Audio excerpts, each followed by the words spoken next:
Ayan, pihit na tayo, full. Kaliwa, full turn. Then unti-unti ang galaw, dahan-dahan. So make it sure na nakatingin kayo sa side mirror, nag-head check kayo, baka may paparating. Ganon din dito sa harap, dapat nag-check kayo. Pag humarap yung kotse nyo dito mga kaibigan, so mga kaibigan, ipapakita ko lang sa inyo kung paano lumabas dito sa gantong kalsada, galing kayo sa parking. Ito yung kotse natin, ilalabas natin yan ng atras. So reverse tayo dito sa part na yan. So dyan tayo ngayon lalabas. So ipapakita ko sa inyo kung paano ang pag-reverse dyan galing dito. Kasi isa ito sa mga marami pang nahihirapan dito eh. So papakita ko sa inyo kung saan tayo pipihit ng manibela. Start lang muna natin. Okay.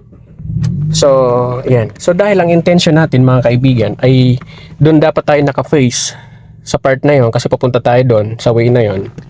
So yung likod natin, yung tail natin dapat nandun nakapwesto at yung harapan natin dapat dyan nakaharap.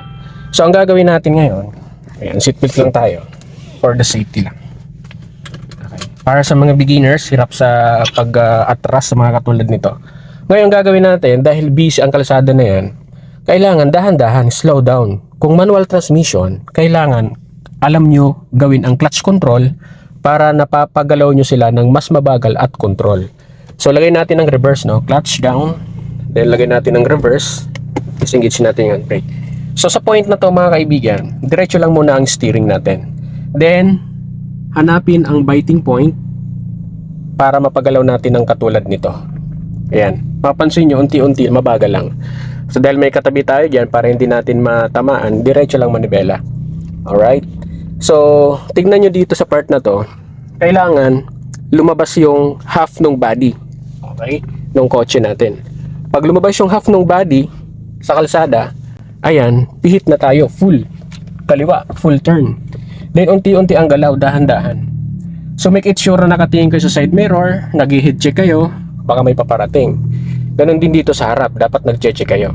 Pag humarap yung kotse nyo dito mga kaibigan, ayan, tigil na kayo, then first gear, full turn sa right. Yan, tuwid nyo lang yung manibela nyo. Pag tuwid ng sasakyan, then diretso na kayo. So yun po ang ginagawa sa mga katulad niyang mga palabas kayo ng reverse sa paradaan.